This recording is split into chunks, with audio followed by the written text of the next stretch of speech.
Chicharito. Chicharito did not make the Mexican national team, did not get the call-up for the friendlies in October. Alan Pulido did get the call-up. It seems like which team ever wins this supporter shield, it's likely that whoever is on that team is going to be the winner of the MVP this season. The Coach of the Year award has to go to Oscar Pareja because the other teams at the top, Caleb Porter's Columbus, Brian Schmetzer's Seattle, Greg Vanney's Toronto, all of those teams were kind of expected to be there. Orlando City was not a team expected to make a run in the MLS's back tournament and also still stay solid heading back into the regular season. Hello, everyone, and welcome back to another episode of the Supporters Pod. I believe it's episode 36. I'm losing track. We're flying through these, but we've got not as much to talk about. Obviously, no games this week, but we're still going to have some talking points. Right, Peyton? Yeah, but it feels really weird to do an episode where we've had no games, no MLS games happen between the time that we had recorded the previous episode and this episode, because normally we release episodes Tuesdays and Fridays, and we normally have plenty of midweek games to talk about because throughout the season this year with the coronavirus and everything being pushed back, we've had just this mushed schedule with a whole bunch of stuff happening all the time. We get a little bit of a downtime this week with no midweek games, but there's still plenty of news. Is this the first time since before the season started and we had the whole, like we started obviously during the period of time where they weren't playing because of coronavirus? I think this might be the first episode we haven't had an actual game to talk about between recordings. It's crazy because I feel like even if there's always at least like one, maybe two games that they have on a Wednesday or a Thursday or even a Friday that we have to talk about. But yeah, nothing this week. Yeah, no, I don't think so. I think this is the first time that we've just been able to talk about news and other things that are going on around the league instead of actual games, which really is a tip back to the early days here at the Supporters Pod. But hopefully we're a lot better at it now than we were when we first started. That's not a high bar to hit. Yeah, it's very true. Very true. We can probably hop right into our first talk, and that is about MVP talks are starting to go around the league. People getting their names thrown out for the MVP spot because we're getting later in the season. And I don't know, we've got four guys, it seems like, that are at the top of that list. But what are your thoughts about this MVP race? Well, arguments really surfaced when the MLS posted a graphic on their Instagram. They included four guys. They included Pozuelo, Zardes, Jordan Morris, and who was the fourth one? Diego Rossi was Diego Rossi, yes. Of course, an LAFC player has to be included no matter how bad LAFC is. Now, to be fair, Diego Rossi has scored more goals in MLS right now than anybody else. But we're past the halfway point in the season. We're going into that final stretch. We're inching closer to the playoffs. So I think that this is probably the proper time to start speculating about who can make a good push in the second half of the season to earn themselves as the front runner or the favorite in the MVP race. Yeah, and these four guys, we've kind of mentioned it. We try not to talk too much about it because we wanted to talk about it here on the podcast.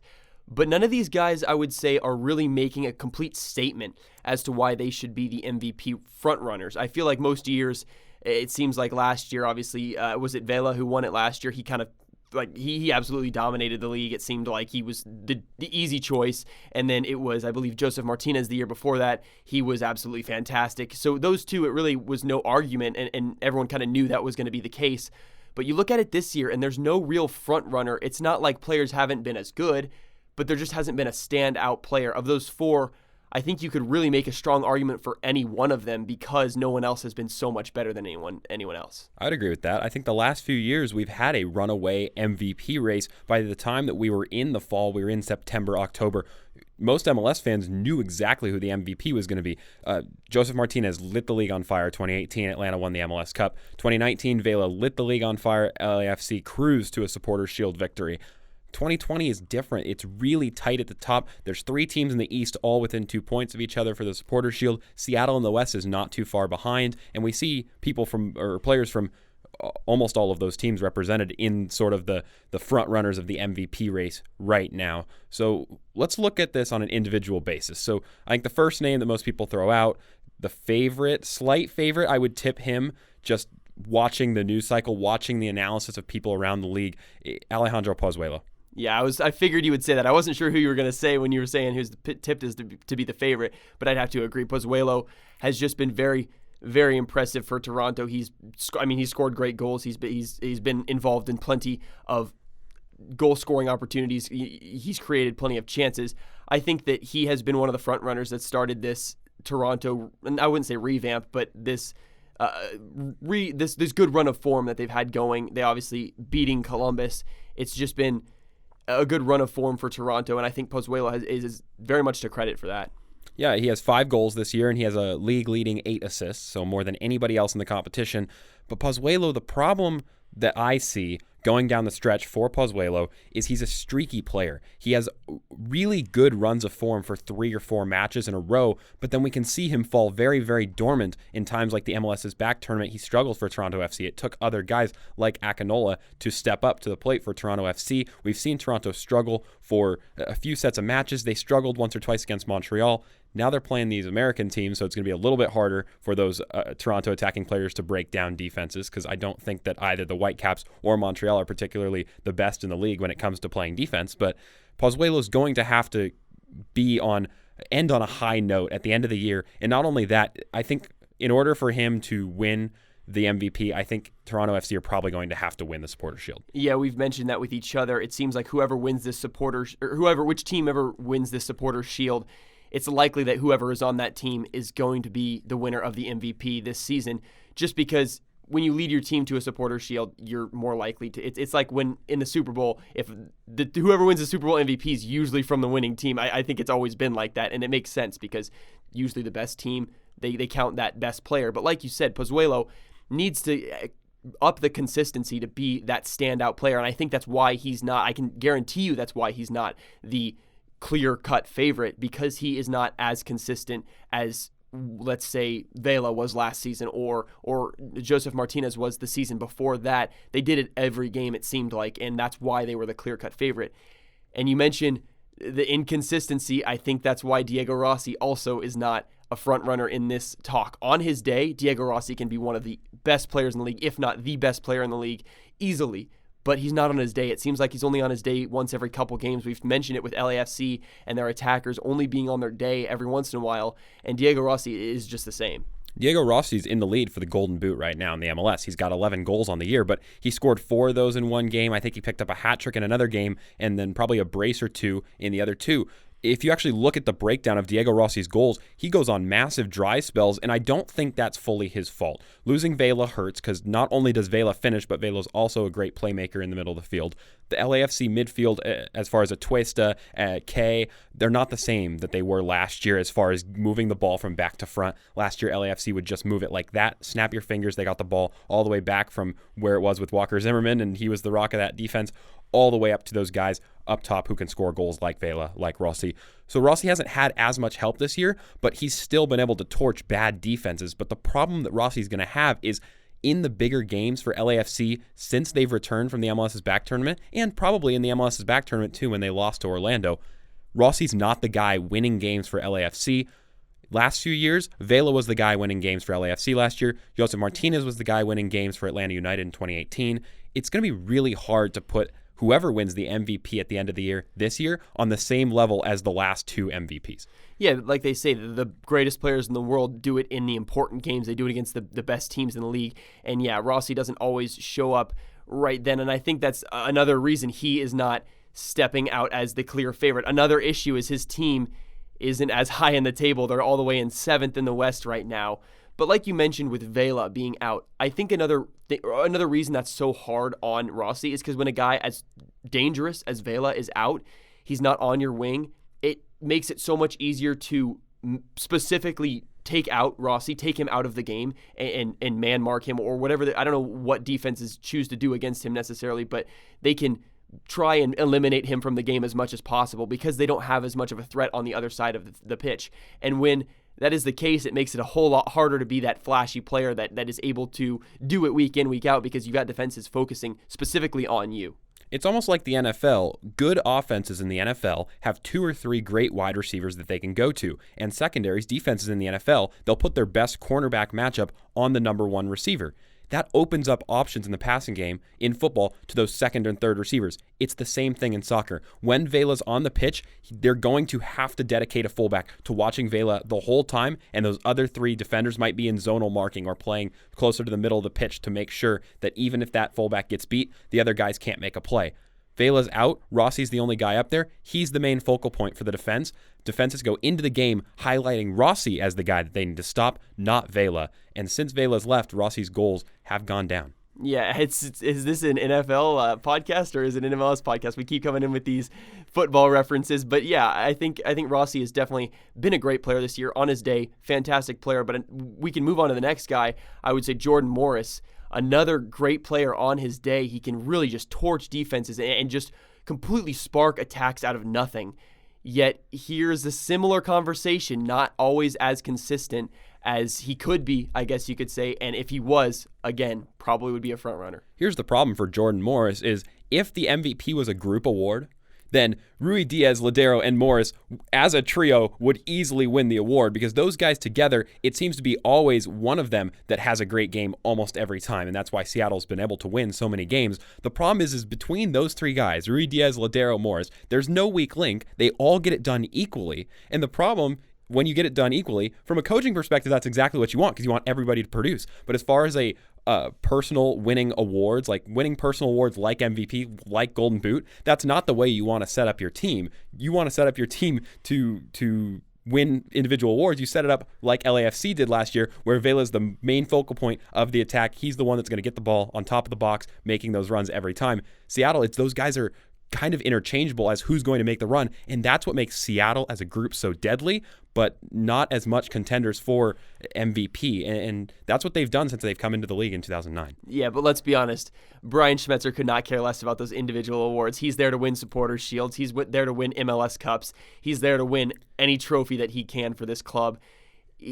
I mean, he would love to have players that stand out and win individual awards, but he's there to build the best team possible. If that means not every player is a flashy player, but they all get it done as an 11 men on the field getting it done as a unit, he loves that. That's exactly what he wants. And that attack he has built, he's doing it specifically so that they can all work together. And if one of them isn't completely on their day, someone else is going to pick up where they left off. And they have plenty of depth to get away with that, even if that's the case. But Schmetzer's a team guy, and all three of these guys up there are team guys. Seattle's built personality-wise as a team-oriented system, and they don't rely on one guy. Every game, every match, they're going to send a different person at you. They're going to highlight somebody else. Maybe they're going to highlight the left wing this game, and it's going to be the right wing next game. They'll build up the middle, they'll long ball. They can play any sort of style they want. They are capable of switching it up, and that's what makes them so deadly as a team.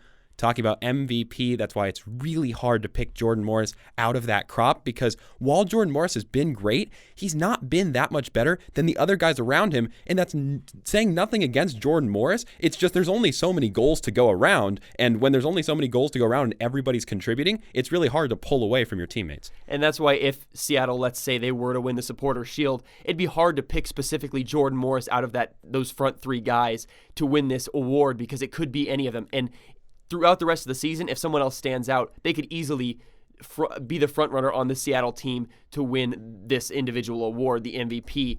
And moving on to the fourth guy, this one, I would personally say I don't think he's necessarily one of the front runners. I don't think he is as fantastic of a player all around. I think he overall, I think he is just a player that gets it done. He scores goals when he needs to. He is for Columbus, Gyasi Zardes. Great player, don't get me wrong. He's been fantastic this season, scored lots of goals, but I don't know that any of the goals have necessarily been 100% his creation. He usually is just in the right place at the right time, which absolutely you want that from a striker. He is exactly what you'd want. You want a striker that can finish the ball when he needs to. But I think a big reason he's in this talk is because Columbus have been so good this season. Yeah, I think MLS wanted to put a Columbus player in that graphic, and they're going to put the biggest name up top in that graphic. But here's my shtick on Gyasi Zardes. I don't think he's even the front runner for MVP on the Columbus crew. I think it could be Jonathan Mensah, who's been an absolute rock at the back, one of the best center backs in MLS this year. I think it could be Zelarayan, who's just been creating so many of those balls for Gyasi Zardes. But the crew have a similar problem to the Sounders, where Zelarayan, Pedro Santos, and Gyasi Zardes kind of work in a similar fashion. Caleb Porter kind of emulates that Brian Schmetzer style of those three guys all are capable of getting it done up front, and that's what's made Columbus so productive and so useful. I still don't think Zardes is really the front runner in terms of the whole league or even on this team. Yeah, but the way they're playing right now, they're ahead on points of everyone. They could easily win the Supporters' Shield, and if they do go out and win the Supporters' Shield, it's going to be hard not to give it to a Columbus player because they have been fantastic this year, and Columbus isn't a team that usually is this good, so it'd be hard not to give it to one. And like you said, you could give it to a center back here because he's been so solid, and this is the year. We talked about this off the podcast, but we'll definitely bring it on here. This is the year that if there wasn't an attacker who won it, it could be this year because no attacker has been so standout. There have been plenty of defenders that have been very solid, and specifically some goalkeepers. We talked about Andre Blake of Philadelphia. If they go on and win the Supporters' Shield, it'd be hard not to give it to Andre Blake. Yeah, looking at the short list right now for MVP, it's really hard to even limit it down to 4 names because I think there's many other guys that could be special mentions. If Sebastian Blanco hadn't gone to injury, he would be in that conversation. I think Andre Blake certainly could be in that conversation. I think Brendan Aronson possibly could be in that conversation. I think unless one of those guys in the short list that we've already talked about or mentioned their name, unless one of those guys runs away with it at the end of the year and just is on fire, scoring almost every game or making incredible plays, highlight plays every game, at the end of the year, I think it'd be really, really difficult not to give it to a player on the team that wins the Supporters' Shield. And I think that the team that wins the Supporters' Shield is going to have a great chance to have one of their players get it because outside of the team, there hasn't really been any standout individual performances across the MLS that's been lighting it up. Yeah, with a guy like Vela last year or Joseph Martinez the year before that, where they just absolutely outshined everyone. If their team doesn't win the Supporters' Shield, you'd still give it to them because of how good they were. But yeah, like you said, there's no one that has been that fantastic this year or that stand out this year. So yeah, you got to give it to a guy who wins the Supporters' Shield. And Philadelphia are absolutely in that talk right now. And Brendan Aronson and Andre Blake are the guys. I would say Blake is a guy who really just has been a complete rock for Philadelphia, has kept them in so many games single-handedly, and attackers always get to talk because they're the guys who score the game-winning goals, or they're the guy who scores, 4, 5, 6 goals in a strand of a couple games. But Andre Blake makes saves game in, game out that keep Philadelphia in the game and even win them games, but he doesn't get as much talk necessarily because he's not scoring the goal, he's keeping it out. It's not going on the score line. It's not as big of a stat. So I think that I wouldn't say he's underappreciated because I think Philadelphia absolutely appreciates him. But from a league's perspective, a goalkeeper is not a guy who usually wins the MVP award, but he definitely could be in that talk this year. I think he's could be a front runner if Philadelphia win the league or win Supporters' Shield. People love goals, and there's plenty of critics out there that would say MVP is not a goalkeeper award and a goalkeeper should never be MVP. But here's the problem. If you're working on the logic that the team that wins the Supporters' Shield is going to have the MVP, okay, if Toronto wins the Supporters' Shield, it's most likely going to be Pozuelo. Seattle does, it's going to be one of those 3 guys. Right now, out of those 3, Jordan Morris is probably the one that should end up on that short list. If Columbus does, people want to talk about Zardes, I'm not convinced, but it would be one of those guys on Columbus. The other team that's in the talks or in the competition for the Supporters' Shield, because it's probably those 4 teams, Seattle, Toronto, Columbus, and Philadelphia, all of them are just a few points below everybody below them. If Philadelphia wins the Supporters' Shield, I believe that Andre Blake is probably the most deserving player of the award. Yeah, I'd say that's absolutely fair. Brendan Aronson also going to be in the talks.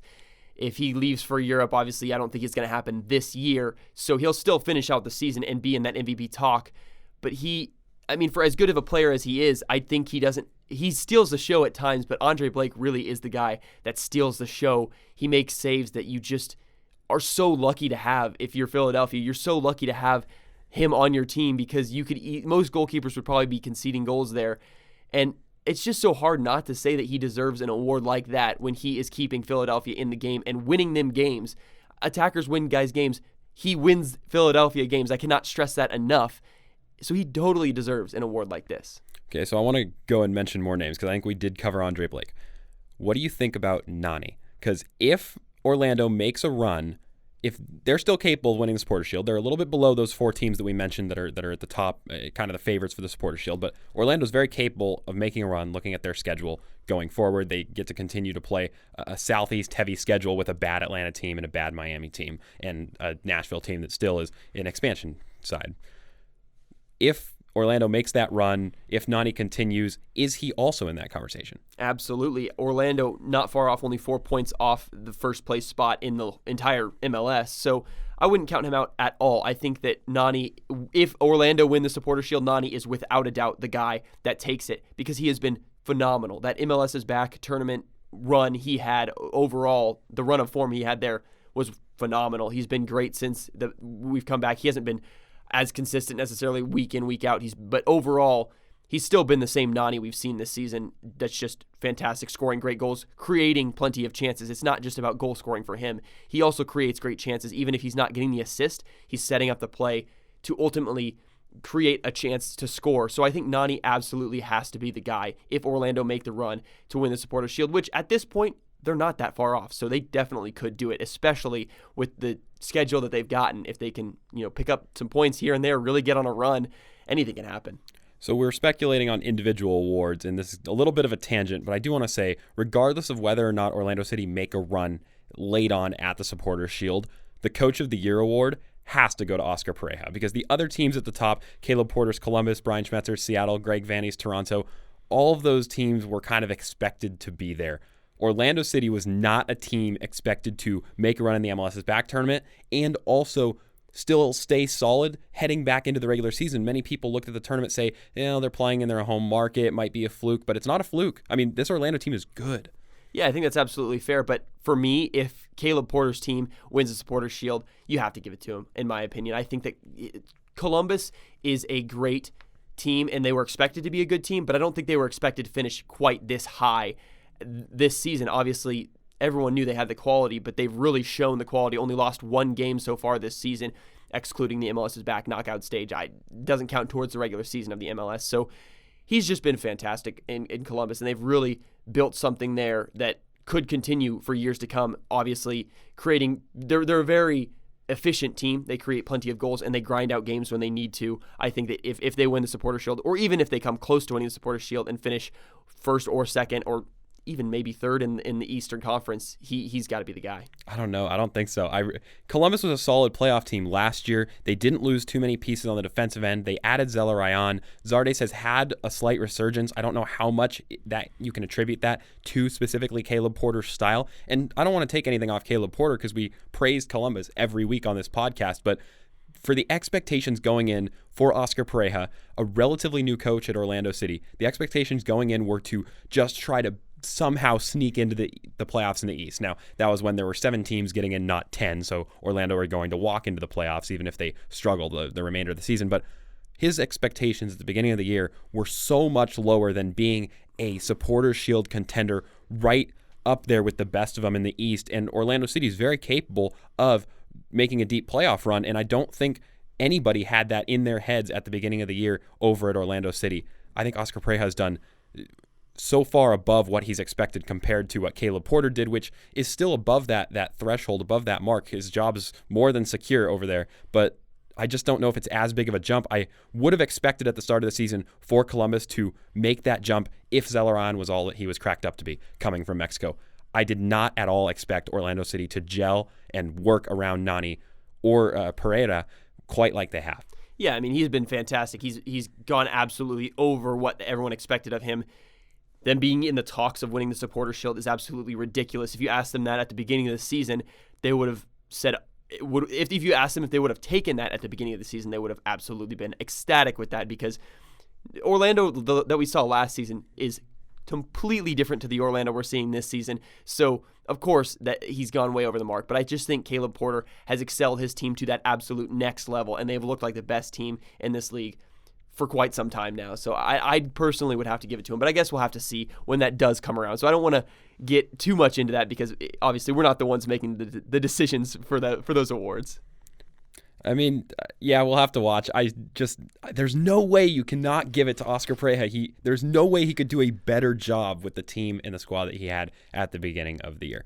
So we'll have to keep monitoring not only the MVP race, but also the Coach of the Year race. We'll keep watching the 6 or 7 head race. I don't think you can really narrow it down to 4 names. I don't know if that graphic was completely fair, but there's more than 4 people in this race. MVP's wide open for somebody to accelerate their form and really take on a exaggerated role going into the last few matches of the season. Let's move on now to our sort of next piece of news. Colorado Rapids were slated to play SKC this past weekend. That game got postponed after the Colorado Rapids got like 2 positive player tests and a few staff. Well, they've almost doubled those numbers. They got 2 more players and another staff member. Yes, so now their game against the Rapids was postponed, obviously. Portland. Or, excuse me, they are the Rapids. They don't play themselves. Their game against Portland was postponed. Sorry about that. Yeah, so this isn't good. We don't want to see this. This is exactly what we feared when we knew they were coming back to their home markets and they'd be playing in their own stadiums. The travel, all that stuff is brought into it. We were afraid that this would happen. I don't think it's quite as severe as it could be. I'm really glad they're taking the right precautions. They're postponing games that they have to postpone, and they're handling it very well, I would say. It seems like they're handling it very well. I really hope that we can move on from this, similarly to what happened with Dallas and Nashville. They had to drop out of that tournament, and then moving forward, everything went smooth and went fine going forward. And I hope the same thing happens with Columbus. They have to postpone these couple games. Guys get through quarantine. Everything goes through just fine, and we don't have any more positive tests, and then we can move forward with the season just fine. Obviously, Colorado at that point might have a couple more games to make up, and they might have a packed schedule, but I think any fan would take that over not being able to play. So this isn't what you want to see whatsoever, but I'd still have to say the MLS and Colorado are taking the right precautions and being very careful with this. I mean, no, it's not good news. It's bad news. But in reality, in the grand scheme, MLS is going to do the right things. Colorado Rapids are going to do the right things. The games are going to be rescheduled. The worst part of this is that Colorado Rapids are most likely going to have a congested schedule at the end of the year, but they're not going to be the only ones. And all the teams that they play, like the Portland Timbers and Sporting Kansas City last weekend, are also going to have to make up those matches. By the time it's all going to kind of even out, by the time we get closer to playoffs, it's not too big of a deal. Those players will isolate. Colorado Rapids will be back to training, hopefully some point next week, barring any more positive tests, and we'll get back to playing with all of the teams in the league. Yeah, obviously health of the players comes first, so that's why they're focusing so much on getting these guys healthy, keeping them in quarantine, not training with everyone together unless they know they can do that 100% safely. It's good that the MLS is taking the right precautions and they're doing this correctly. I don't want to get too much into the whole coronavirus talk because we've done that before, and we're here in the regular season. This is the first team that really this has happened to in the regular season, apart from the MLS's back tournament. So we know that the right precautions are going to be taken, and going forward, this should just be a little bump in the system, a little we'll look right past it and move on going forward, hopefully. Let's move on to our last piece of news that we're going to talk about in this episode. The Mexican national team, El Tri, released their 26 or 27-man roster, whatever they have now, for the friendlies coming up in October. The forwards listed on the roster, on the official squad that made the team, is Raul Jimenez, who plays at Wolverhampton Wanderers. He's a great striker in the Premier League. No surprise there. Henry Martin, who plays for Club America, and Alan Pulido. Who is not in that list is Chicharito. Chicharito did not make the Mexican national team, did not get the call-up for the friendlies in October. Alan Pulido did get the call-up. I mean, I'm not surprised here. Personally, I don't think this is much of a surprise. Obviously, Chicharito, a guy who's been in the squad for a really long time. He's played in Europe. He's been a fantastic player all around. Yes, he deserved to be in it then, but he hasn't done anything for LA Galaxy really at all. So I don't see why he would be in this talk or he'd be in this starting lineup. You look at Jimenez for Wolves. He's been phenomenal. He's one of the best strikers in the league. I think people would argue that he's one of the best strikers in the league. So you cannot argue that whatsoever. Alan Pulido obviously had been injured for a little while, but he was producing quite a bit. I don't know a whole lot about the third guy. Can you Martin? Martin? He's one of the top scorers in Liga MX. I don't think that was a surprise. He's been on the roster plenty of times. Jimenez is probably Mexico's best number 9, their best option up top. Pulido was probably the surprising one that was the squad piece that Mexico added in, but I kind of agree with you. I mean, Chicharito struggled with injury on top of his bad form. He hasn't looked great. He's getting older. Pulido has been pretty good. He's also struggled with some injury concerns, but Pulido is younger. He's got a higher ceiling than Chicharito, and Mexico is looking for players that are able to take that next step. Chicharito, while he's going to have a higher floor, possibly than Pulido. While we know that he's performed at the highest levels, he's not that anymore, and he's not ever going to be that again, most likely. So Chicharito's not the kind of guy that Mexico wants to work into their squad, while Mexico's looking to take the next step as they work closer to that 2022 World Cup. Yeah, and if you look at it, you know Raul Jimenez is going to get into the team. He's going to be ahead of Chicharito. Okay, that one is a check mark. You can absolutely put him in the squad. And then you said, I keep forgetting the other. Henry Martin. Yes, Martin. He is obviously going to be in that squad, like you said. I don't know a whole lot about him, clearly, but you said he's one of the top scorers in Liga MX. Of course he's going to get in that team if he's one of the best players there. And then you compare specifically, say you're looking at the next two, and you say Chicharito is in that talk, and Pulido is the other guy. You compare those guys completely right next to each other. I think you say, yes, Chicharito has done it at the higher level for sure. We know he can be a very good player, but you look at Pulido and you say he's had flashes of being a fantastic player. He's younger. He can create a lot going forward. He could be the future of the Mexican national team. Obviously, maybe they'd play him next to Jimenez. Maybe they'd play, I don't know, maybe they'd play next to Martin. I don't know how they'd fit him into the squad, but even if he's just a squad player, he is much more of the future of Mexico than Chicharito is. So I don't see why you wouldn't put him into that squad if you compare them right next to each other.